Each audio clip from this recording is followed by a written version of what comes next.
The wind was cold. The sky was purple, filled with broken stars. The ground cracked with every step. The planet was dying, and so was she. Leah, the alien girl with silver skin and glowing blue eyes, stood at the very edge of a high cliff. Below, her sharp crystal rocks waited like teeth. Her white dress blew with the wind. Her legs trembled, but her mind was calm. She was ready to jump. There was nothing left. Her family was gone. Her tribe was destroyed in the war. Her home was ashes.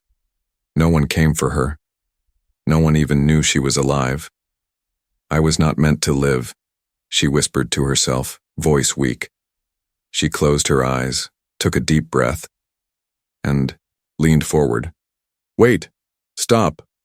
A voice shouted behind her, deep, human, full of panic. Leah froze. She turned slowly. Her eyes met a strange being, a human male, tall, wounded, and covered in dust. His brown jacket was torn, his face had a scar, and his boots were burned at the soles. She had never seen a human in real life. Only stories and warnings. Don't do it, the man said, raising his hands. Please. Why? She asked, her voice barely louder than the wind. There is nothing left. The man took one slow step forward. If you jump, I'll never get to know why your eyes look like stars. Leah blinked. That line, it didn't make sense. But it made her pause. Who are you? She asked. Jack, he said with a slight smile. I'm lost, like you. He sat down a few steps away from the cliff, breathing heavily. My ship crashed. I was trying to escape the battle. Guess I failed. Leah didn't move. She looked down again. The rocks still waited. But now, something in her chest felt confused. Why did you stop me? She asked. Jack looked at her with serious eyes. Because no one stopped me. When I wanted to jump. Silence. Leah slowly stepped back from the edge. Her feet were heavy like stone. She didn't know why, but she walked toward him. Where is your crew? She asked. Jack gave a bitter smile. Dead. I was the lucky one. I guess. Leah sat down beside him. Not too close, but not far either. For a moment, neither said anything. Just the wind and the quiet sound of their broken hearts. After some time, Jack opened a small pouch and offered her a protein bar. She looked at it like it was poison. It's not fancy, he said, but it's food. Leah took it. Her hands were shaking. She sniffed it, then took a small bite. The taste was strange, but warm. Jack leaned back against a rock. You looked like you gave up, he said softly. Why? Leah stared at the ground. Her voice was cold. My people. They left me behind. I was just a weak girl, not a fighter, not a leader. They chose to run without me. Jack nodded slowly. War makes people monsters. Leah's hands clenched. I didn't even cry. I just stood there and watched them burn. I couldn't save anyone. Jack was quiet for a while. Then he said, You survived. That means something. Leah looked at him. It means I'm alone. Jack gave her a small smile. Not anymore. A soft silence fell between them again. But this time it was peaceful. The night sky above started to change colors, deep orange and silver streaks across the stars. Leah looked up. Your people. Why did you come here? Jack sighed. We wanted peace, a new place to live, but peace never lasts long. She nodded. Same story for us. Suddenly, a strange sound came from the forest behind them. Both of them turned sharply. A low growl echoed from the trees. Something large was moving. Something watching. Jack stood quickly, holding a metal rod as a weapon. We're not alone. Leah got to her feet too, her eyes glowing brighter now. It hunts at night. Jack looked at her. Do you have a weapon? She shook her head. Just pain. Jack smirked. That works too. Leah was surprised. For the first time in years, she let out a small laugh. The sound made Jack blink. Was that a laugh? Leah looked away, a little shy. I don't remember the last time I laughed. He looked at her gently. Then let's make sure it's not the last time. And just like that, something changed. They were no longer just two broken souls on a dead planet. They were survivors, together. The forest was not silent anymore. Strange growls echoed in the distance. The trees moved when the wind didn't. Shadows crept like living things. But still, Jack and Leah walked, side by side, through the broken jungle. Neither of them spoke at first. They just listened, to each other's breathing, to the sounds around them, to the silence between two survivors who were not sure they trusted or cared. But deep down, something had already started to change. They stopped near a half-destroyed alien building, half stone, half metal. Moss covered the walls. A large piece of wreckage sat nearby, glowing faintly. Leah spoke first. This was a library once, she said. My people came here to learn. Jack looked around. Now it looks like a grave. Leah touched a cracked stone tablet on the wall. Her hand was gentle. Then she turned to Jack. Why did you follow me? Jack shrugged. I thought you'd need someone. Maybe I needed someone too. Leah stared at him for a moment, her glowing blue eyes unreadable. Then she walked inside. Jack followed. The air inside was warmer, quiet, safe. Leah sat on a broken chair. Jack dropped his backpack and opened a small survival case. He took out a device and started heating food. She watched carefully. Humans bring tools to survive. My people bring weapons. Jack chuckled. Same thing, sometimes. He handed her a warm pouch. She touched it like it was something alive. Try it, he said. Tastes like disappointment, but at least it's hot. She took a bite. Her eyes widened. It's terrible, Jack laughed. Told you. Then silence again, but not the painful kind this time. After a while, Leah spoke again, her voice soft. Why are you really here, Jack? He looked at her. My planet. It's no longer safe. Too many wars. Too much poison in the air. We were searching for a second home. She nodded slowly. So were we. Jack stared at her. Then why did our people fight? Leah didn't answer right away. Instead, she reached behind her back and slowly lifted her shirt. Jack looked away at first, but when he saw the scars, long burnt lines across her skin, he froze. My own commander branded me, she said coldly. Said I was weak, unfit. Jack felt his jaw tighten. Then he left me, alive, on purpose. Jack stood up, walked across the room. His fists were clenched. That's not weakness, he said. That's survival. You're stronger than any of them. Leah looked down. Her voice shook. I didn't want to be strong, I just wanted to matter. Jack knelt in front of her. You do, he said. They looked at each other. The silence this time felt like something building. A moment they both understood. Suddenly, bang! The wall shook. A loud crash echoed from outside. Leah stood. Her eyes flashed. They're back. Jack grabbed a small blaster from his belt. Who? She moved toward the door. The hunters. Jack followed her outside. The jungle glowed red in one direction. A small patrol ship had landed, black with red symbols painted on the side. Leah's face went pale. That's my tribe's mark. Jack frowned. Are they here for you? Leah shook her head slowly. No, they're here for you. They both stood still. Then, without warning, Leah grabbed Jack's hand and ran, through the trees, through the fog, over roots and ruins. Jack ran with her, breath heavy, heart pounding. Where are we going? To a place they won't follow, she said. They reached a tall rock structure covered in alien writing. Leah tapped it in a secret pattern. A hidden door slid open. Inside was a dark tunnel. Leah pulled him in. As the door closed behind them, Jack looked back. Flashes of light lit the trees. "They brought weapons," he said. "They always do," Leah whispered. Then she looked at him. "But this time, I won't run alone." The tunnel was cold and dark. Only their footsteps echoed inside.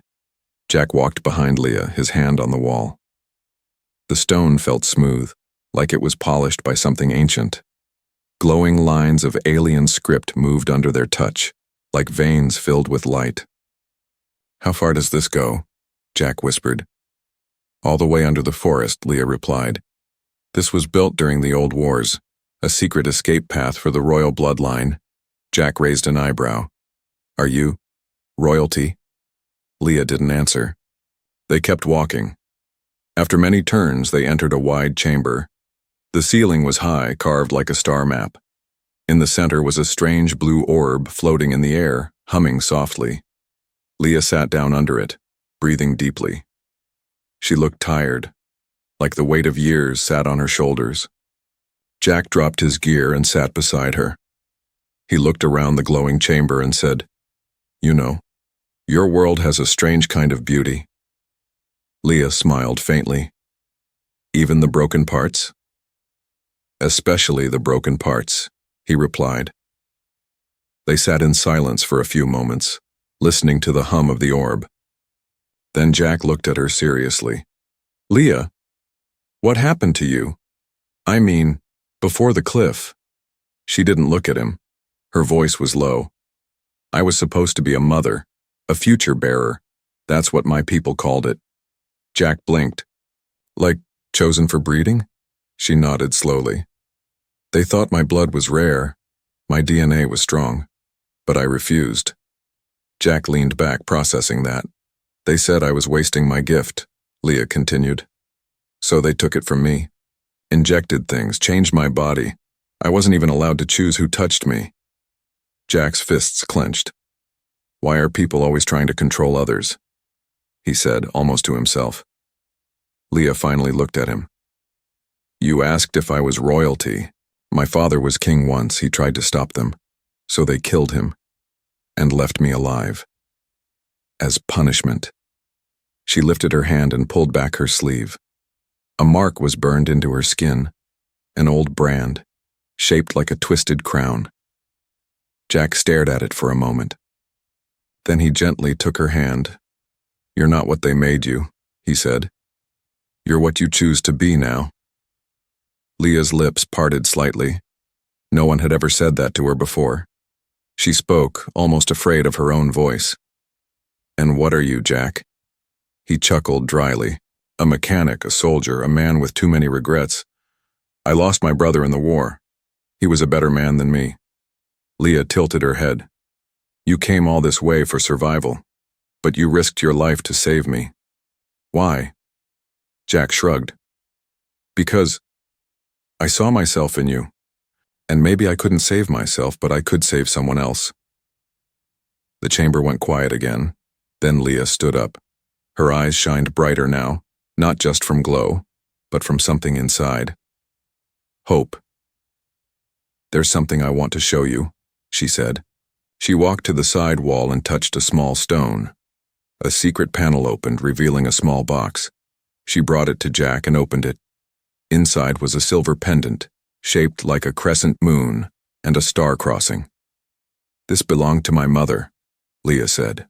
"She wore it when she ran from the council. It's the last thing I have of her." Jack took it gently. "It's beautiful. I want you to have it." Jack's eyes widened. "What?" "No, you listened," she interrupted. "You saw me as more than a scar. That's worth more than bloodlines." He took the pendant, then placed it around his neck. "Then I'll guard it like my life." Suddenly, the orb in the center changed color, blue to red. Leah gasped. "That means someone is in the tunnels." Jack stood fast. "They found us." Leah turned to the back wall. "There's one more way out, but it's dangerous." Jack grabbed his gear. "Lead the way. I trust you." Leah stared at him. "You shouldn't." Jack gave a small grin. "I trust the you that's still here." not the one they tried to break. And just like that, they ran, together, into the unknown once more. But this time, Leah wasn't running to die. She was running to live. The tunnels shook. Dust fell from the ceiling. Distant echoes of footsteps, heavy, sharp in rhythm, grew louder behind them. Leah's eyes widened. They're inside. Jack pulled out his sidearm, checked the charge. How many? Leah closed her eyes for a second. Her ears twitched slightly. At least 6, maybe 8, all trained. Jack cursed under his breath. Too many. Leah ran to the far wall and pressed her palm against a hidden panel. A part of the stone slid open, revealing a narrow vertical shaft with a climbing rope. It leads up to the old temple, she said. Jack peered in. That's steep. You afraid of heights, human? He grinned. Only when falling's involved. They both started climbing fast, breath heavy, muscles burning. Behind them, red light started filling the tunnel as the enemy approached, armored shadows, guns raised, scanning for movement. By the time the hunters reached the chamber, Leah and Jack were gone. The top of the shaft led into a half-ruined alien temple. The ceiling was open to the sky, moonlight pouring in. Crystals glowed along the broken pillars. It was quiet, but it didn't feel safe. Jack looked around. You sure they won't follow? They will, Leah said flatly. But they don't know the temple like I do. She walked to a wall and pulled a vine aside, revealing a secret cache, an old weapon rack. Jack's eyes widened. Now that's what I'm talking about. Leah tossed him a pulse rifle. She grabbed a curved alien blade, elegant and sharp, like it was made for her. Jack raised an eyebrow. You can fight? I was trained since childhood, she said. They just never thought I'd use it against them. Just then, boom, an explosion rocked the far side of the temple. The hunters were here. Figures in red and black armor stormed through the temple gate, rifles aimed, visors glowing. The leader stepped forward. His voice boomed from a speaker in his helmet. Leah of the House Valek, you are ordered to surrender. The human will be executed. Leah stepped into the open.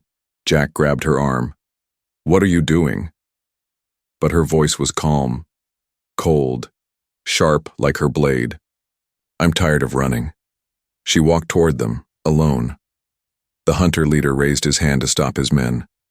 I see you've come to die with honor. Leah smiled softly. No, I've come to show you that you trained me too well. Before he could speak again, she leapt forward. Her blade danced like lightning, cutting through the first soldier before his rifle fired. Jack, hidden behind a column, took out 2 more with clean shots to the visor. The temple became a battleground. Stone cracked. Dust flew.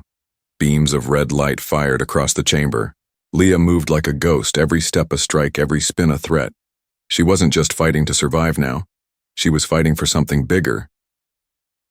Jack joined her in the center, covering her from behind. Not bad for a princess, she kicked a soldier into a wall. Not bad for a mechanic. Together they pushed forward. Only the leader remained. His armor was heavy, his weapon larger. He aimed at Leah. You are still weak.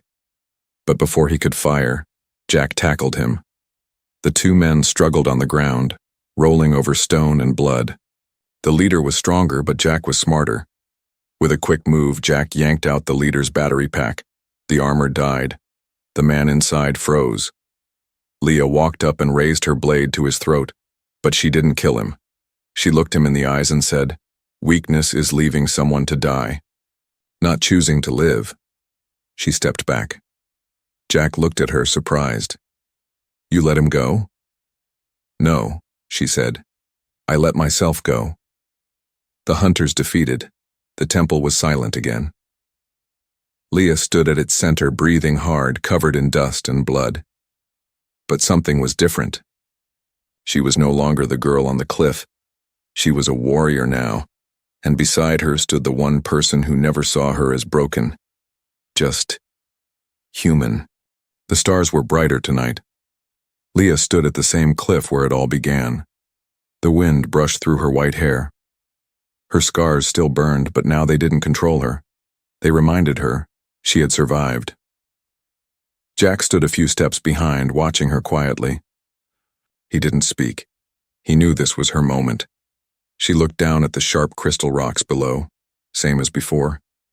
But something felt different now. I used to dream of falling, she said softly, because falling meant silence. Jack stepped closer. And now? Leah turned her head slightly. Now. I wonder what it means to rise. She sat down near the edge, legs crossed, eyes on the stars. This place was supposed to be my end, she whispered. But you changed that. Jack sat beside her. You changed it. I was just loud enough to be heard. A smile played at her lips, then her voice grew distant. After my father died, I would come here every night. I'd wait for a sign, a ship, a star, anything. Something to tell me I wasn't alone. And did anything come? Jack asked. Leah nodded once. You. For a long moment, neither of them spoke. The sky above shimmered in silent colors. Violet, orange, soft green. I used to think strength was fighting, she said. But maybe it's staying. Staying even when everything tells you to run. Jack looked at her gently. Then you're the strongest person I've ever met. She looked down again, this time not with despair, but with reflection. I brought you here, she said, not because I wanted to jump in them, but because I needed to know if I could face this place again without wanting to. Jack reached out and gently took her hand. Then let's face it together. For the first time, she didn't pull away. Then suddenly from behind them, a flare shot into the sky. Red, bright, explosive. Leah jumped to her feet. That's not mine, Jack said quickly. Leah's eyes narrowed. That's a signal. Not from my people. Not from yours either. From the forest below, a strange sound echoed. Deep, mechanical, unnatural. Something new was arriving. Leah turned to Jack. We're not alone anymore. Jack stood, checking his weapon. Friend or foe? We'll find out, Leah replied. But this time I won't run, and I won't stand at the edge waiting to fall. She looked over the cliff one last time, then turned her back on it forever. The girl who once wanted to die here had just chosen to live. The flare was not a warning. It was a call. 3 suns had passed since Leah and Jack turned away from the cliff and toward something greater than survival. Now deep in the forest's hidden heart, they stood before a circle of eyes, young, wild, and afraid. Children, alien children. Some had scales, some fur, some skin like stone. None spoke, but all of them stared at Leah like she was a ghost or a goddess. Jack whispered, They've been hiding since the war? Leah nodded slowly. They're the forgotten ones, orphans of burned villages, left behind by both sides. Jack stepped forward and knelt before the smallest one, a child with glowing fingertips and wide yellow eyes. We're not here to hurt you, Jack said gently. We're here to help. The child reached out and touched his human skin and smiled. That was all the others needed. They began to move closer. Leah stood tall. This is our new beginning. Over the next few days, the ruins of an old temple became something else. A home. Jack worked day and night, fixing lights, building shelters from scrap and stone. Leah taught the children how to hunt safely, how to read the old writings, how to defend themselves with blades lighter than breath. But it wasn't easy. Food was short. Water was deep underground. One child fell sick from infection. Another refused to speak. And every night, Jack and Leah stood guard at the edge of the camp, watching the trees, listening for the return of machines or monsters. One night, as a soft storm passed, Leah sat near the fire with the children. Her hands moved as she told them old stories from her tribe, but changed them. No longer tales of bloodlines and pride. Now they were stories of second chances, of humans who fall from the sky, of girls who don't jump. Jack watched from a distance, arms crossed, face tired but proud. She's becoming something more, he muttered. An older child walked up beside him. Her eyes were bright violet and she carried a small journal made from metal scraps. Is she your mate? The child asked bluntly. Jack laughed, caught off guard. We're just trying to survive together. The girl nodded. Then you already are. Later that night, Leah found Jack sitting alone, staring at the pendant she had given him. It still feels strange, she said, sitting beside him. Not running. Jack looked at her. You're leading now. She smiled gently. That scares me more than the hunters ever did. He handed her a warm drink. Good. It means you care. She sipped it, then said, We need a name. For what? For them. For us.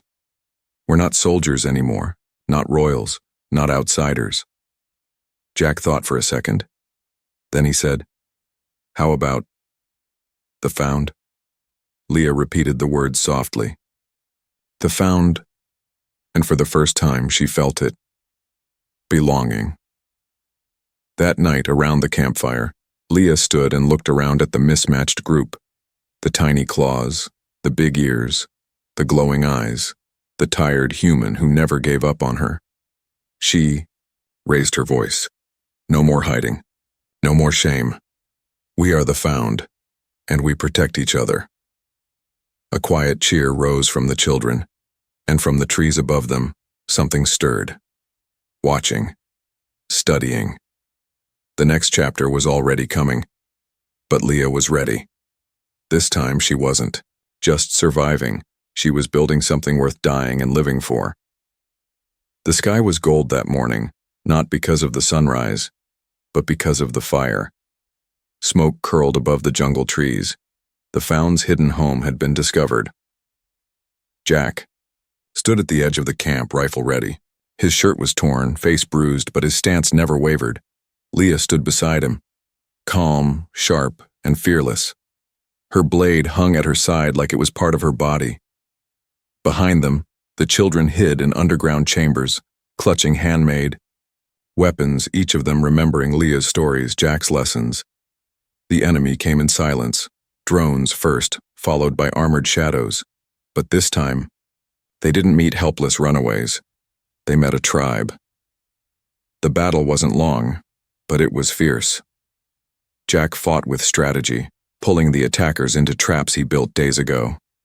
Leah danced through them like wind through fire, her blade flashing, faster than eyes could follow, but they were outnumbered. One of the children, Saro, the boy with glowing fingertips, rushed out too early. A soldier raised his weapon. Leah saw him too late, but Jack didn't. He threw himself in the way. A flash. A scream. Jack fell. The camp went still. The soldier hesitated. That hesitation cost him everything. Leah didn't scream. She didn't cry. She moved like thunder. The enemy didn't retreat. They ran from her. Later, when the fires were out, Leah knelt beside Jack's body. His breathing was shallow, blood on his side. But he was alive. Barely. She pressed the silver pendant, the one she gave him, against his chest. Stay, she whispered. Please, stay. His eyes fluttered open. Just enough to see her. I told you, he said weakly. I'm loud enough to be heard. She laughed. Through tears she didn't know were falling. You stupid, stubborn human, she whispered, clutching his hand. You didn't just save me. You saved us all. 1 week later, the camp had changed. More shelters. Clean water, flowing. A defense perimeter powered by salvage tech. But something even stronger had taken root. Belief. Leah walked through the center of the camp, children running past her, calling her name like a title. Some called her Mother. Others, Captain. Jack, now resting under the healing tent, watched her with a soft smile. She's more than a survivor now, he told a young girl beside him. She's a future. That evening, on the same cliff where Leah once stood alone, she stood again. But This time she wasn't looking down, she was looking up. The sky shimmered with stars. And in the far distance, a ship blinked. Not a warship. Not a hunter. Something new. Something unknown. Jack stepped beside her, one hand still bandaged. But, strong, think it's friendly? Leah smiled. Doesn't matter. She reached out and squeezed his hand. Whatever it is, they'll find more than just survivors down here. Jack raised an eyebrow. And what will they find? She turned to him. A tribe. A home. A family. A reason to hope. The stars above blinked quietly and the Found stood tall beneath them. From pain came strength. From ruins came purpose. From nothing came hope.